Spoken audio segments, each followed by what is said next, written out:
करता था और विश्व गुरु था और दशा और दिशा दोनों दिखाते थे पूरी दुनिया को, पूरे संसार को। हम आर्थिक रूप से मजबूत नहीं है और सिर्फ नौकरी की तरफ हमारा युवा, हमारी बहनें जा रही हैं, तो उसके बारे में थोड़ा सा प्रकाश डालिए कि हमें बिजनेस की तरफ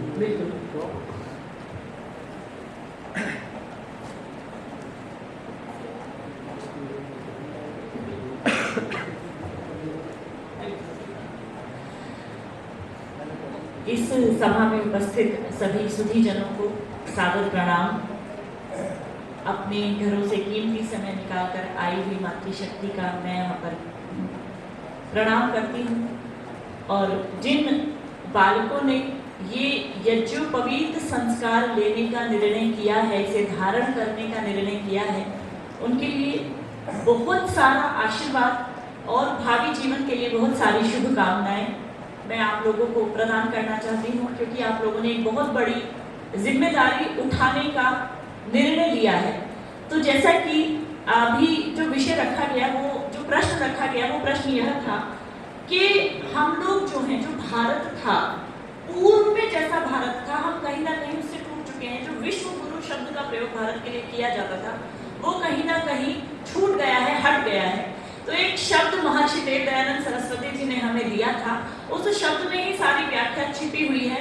उन्होंने कहा, वेदों की ओर लौटो, बैक टू वेदास। अगर हम अपनी प्राचीन पूर्व संस्कृति पर गर्व करेंगे, यदि हम अपनी पूर्व प्राचीन संस्कृति को अपने आचरण में उतार लेंगे, उसे जीना शुरू कर देंगे, तो हम अपनी पुनः उन्हीं सभी चीजों को ला करके स्थापित कर देंगे। ये जो संस्कार आपका यज्ञोपवीत संस्कार हुआ है ना, ये संस्कार एक तरह से भूमि में बीज बोने का कार्य करते हैं। जब गर्भ धारण करते हैं, एक संस्कार वो करते हैं, धीरे धीरे संस्कार होते होते 10वें 11वें संस्कार के रूप में संस्कार होता है यज्ञोपवीत संस्कार। और दूसरा संस्कार होता है आपका वेदारंभ संस्कार, अर्थात विद्या का आरंभ रूपी संस्कार। उसमें आयु भी है कि इस आयु के बालक का हो, वो बहुत बड़ा विधान है, विस्तार है, शास्त्रों में उसकी गहन चर्चा की गई है। तो यदि हम अपने प्राचीन जो संस्कृति थी, जो जीवन था, जो आचरण था, जो नियम था, यदि हम उसको जीते हैं, तो क्रमशः यहाँ पर बैठे आचार्यों ने जो जो बातें कही हैं, वो सभी बातें सत्य हो सकती हैं। जैसे कहा गया, बहन जी ने कहा कि वर्ण व्यवस्था और जाति व्यवस्था को जो उलझा के रख दिया है, उससे हमारे अंदर जो हीन भावना डाल दी गई है, यदि आप उसका वास्तविक स्वरूप समझेंगे, तब हमें अपनी संस्कृति पर गर्व होगा, अपने जीवन पर गर्व होगा। फिर हम किसी विदेश में अकेले भी हो, तब भी हम वहां पर अपने तीज त्योहार मना रहे होंगे। जब हम अपनी संस्कृति पर गर्व करते हैं, तो विदेशों में भी बैठकर छठ पूजा कर रहे होते हैं। लेकिन यदि आपको गर्व ही नहीं है और आप एक जो आज का आधुनिक कल्चर है, विदेशी कल्चर है, उसमें लगे हुए हैं, तो भारत में रह करके भी आप जिस कंपनी में नौकरी कर रहे हैं, उसमें रह करके भी आप अपनी संस्कृति पर गर्व नहीं कर सकते। और ये जो नौकरी वाला अभी भैया कह रहे थे, ये नौकरी जो कर रहे हैं, जो नौकर बन रहे हैं, ये भी तो सेवा कर रहे हैं ना। सेवा करने वाले को शूद्र कह रहे हैं ना।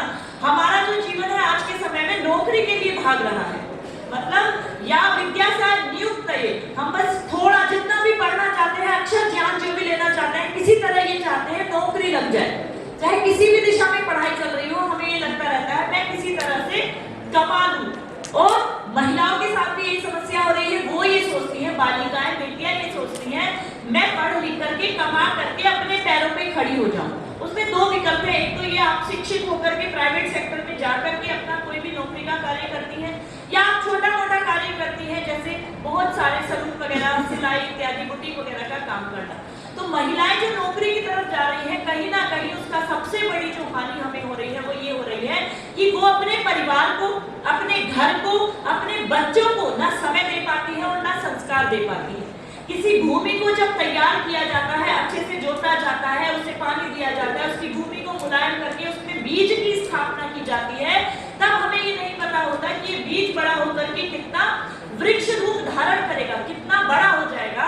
उसी तरह से जैसे आज आप लोगों ने यज्ञोपवीत धारण किया है, अपने मन में ये संकल्प लिया है कि हाँ, भविष्य में जो भी कार्य होगा हमसे, हम वो कार्य करेंगे। लेकिन महिलाओं के साथ क्या हो रहा है, जो कार्य की जो जिम्मेदारी उनको दी गई थी कि आपको एक माँ बनना है, अपने बच्चे के अंदर धर्म की स्थापना करनी है, अपने बच्चे को संस्कारी बनाना है, वो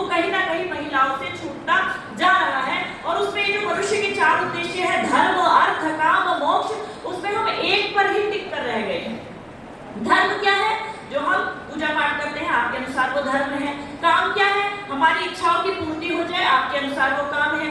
अर्थ क्या है? मैं किसी भी माध्यम से, साम दाम दंड भेद, किन्हीं भी नीतियों के माध्यम से बस मैं पैसा रूपी जो धन है उसे कमा लूं, और मोक्ष की चौथी जो सीढ़ी है उस पर तो हम लोग जाते ही नहीं है। लेकिन आज ये जो 4 पुरुषार्थ हैं उनके विषय में संक्षेप में आपको एक बात बताती हूँ। ये जो आपने संस्कार किया है इसकी सारी विधियां आपकी विधि विधान से हुई हैं।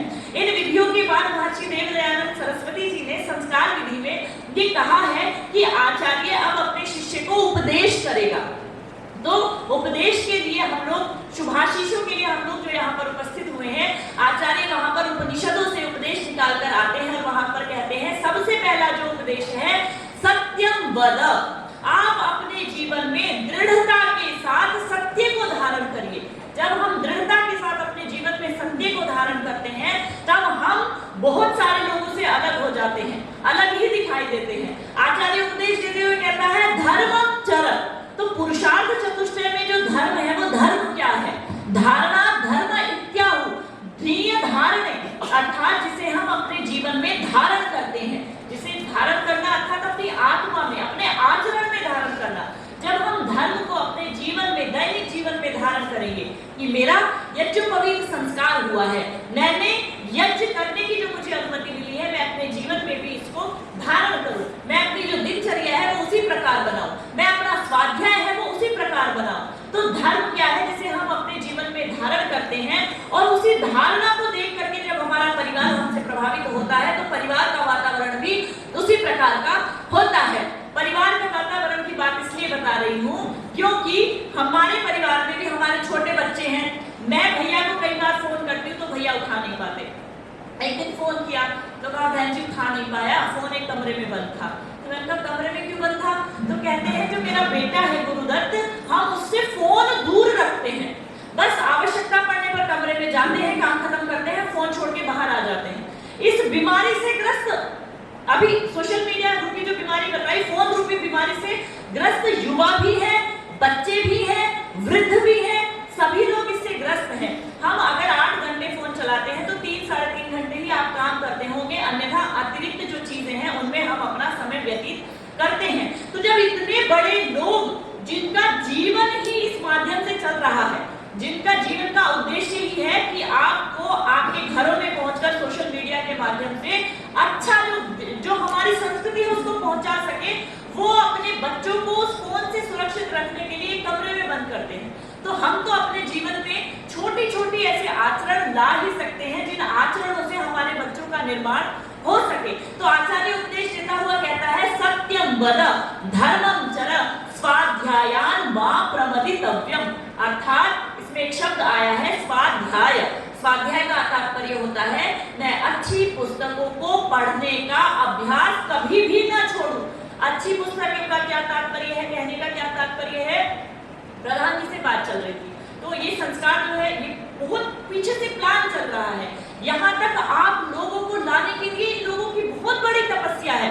जब हम 300, 400, 500 लोगों को कहते हैं तब जाकर के 100-150 लोग एकत्रित होते हैं। इन्होंने कितने परिवारों के साथ परिश्रम किया होगा तब आप लोग यहाँ पर उपस्थित हुए हैं। तो स्वाध्यायान मा प्रमदितव्यम का मतलब है अच्छी पुस्तकें। तो कौन सी अच्छी पुस्तकें हमें पढ़नी चाहिए? आजकल बच्चों के सामने ये बहुत बड़ी समस्या है। या हमारे परिवारों में हमें ये लगता है थोड़ा सा धन आ जाए, हम इस तरह का इंटीरियर ले आए, हम इस तरह की व्यवस्था ले आए, इस तरह का डिजाइन चेंज कर ले, लेकिन हम अपने घर के एक छोटे से कोने में बार बनाते समय ये नहीं सोचते हैं एक छोटी सी लाइब्रेरी बनाएं, एक पुस्तकालय के लिए एक अलमारी रखें, एक बक्सा रखें, एक मेज ही रख ले।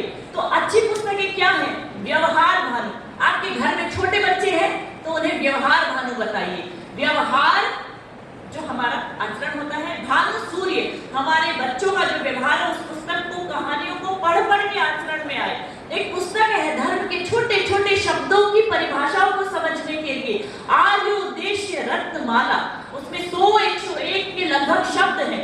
धर्म क्या है, अधर्म क्या है, सत्य क्या है, असत्य क्या है, उसमें क्या जीवन क्या है, मृत्यु क्या है, सब चीजों की व्याख्या दी हुई है ताकि हमें पता चल सके जितना जीवन मेरा जीना मेरा आवश्यक है, यदि मुझे धर्म के लिए मरना भी पड़ जाए वो मृत्यु भी मेरे लिए आवश्यक है, मैं मरकर भी अमर हो जाऊं, ऐसा स्वाध्याय हो, ऐसी पुस्तकें पढ़े। महर्षि दयानंद द्वारा लिखी हुई पुस्तकें हैं, वो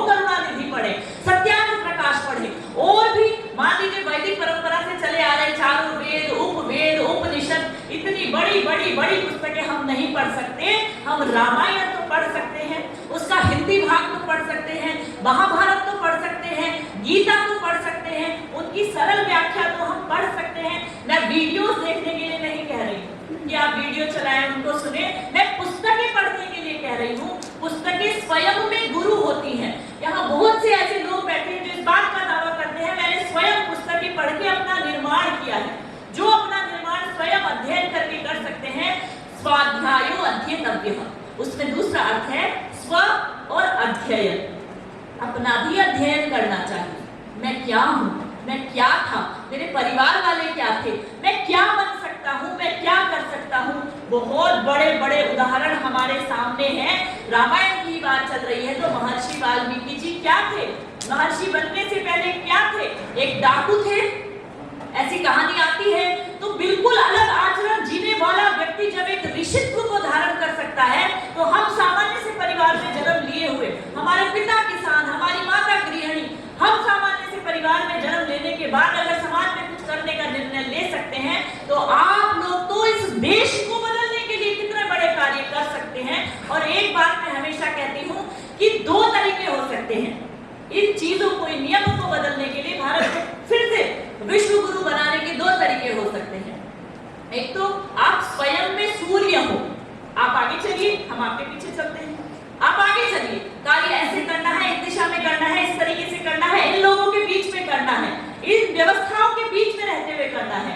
या तो आप इस तरह से करिए कि लोग आपके पीछे चले, या फिर आप उन लोगों को ढूंढिए जो समाज में कार्य कर रहे हैं, जो समाज में तन से, मन से, धन से लग करके कार्य कर रहे हैं। उन लोगों के साथ कंधे से कंधा मिला करके चलिए।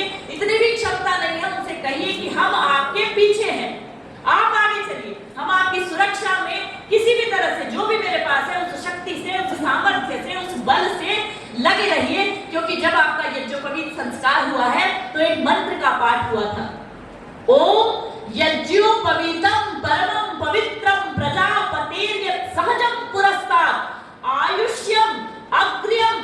क्या कहा इस मंत्र में, क्या कहा जा रहा है, आयुष्यम। अब आपका यज्ञोपवीत संस्कार हो गया है, जिसने इन तीनों ऋणों को समझ लिया है, उसका आयुष्य स्वयं बढ़ जाएगा, उसकी आयु कभी कम नहीं हो सकती। बलम, उसका जो सामर्थ्य है, क्योंकि जब आप एक ग्रुप में, एक समूह में रह करके किसी कार्य को करने का संकल्प लेते हैं तो वो कारवां खुद ही बढ़ता जाता है। कोई भी व्यक्ति अकेला ही निकलता है किसी भी परिवर्तन को करने के लिए, लेकिन उसके साथ लोग जुड़ते चले जाते हैं। तो प्रजापतेर्यत् सहजं पुरस्तात्, प्रजा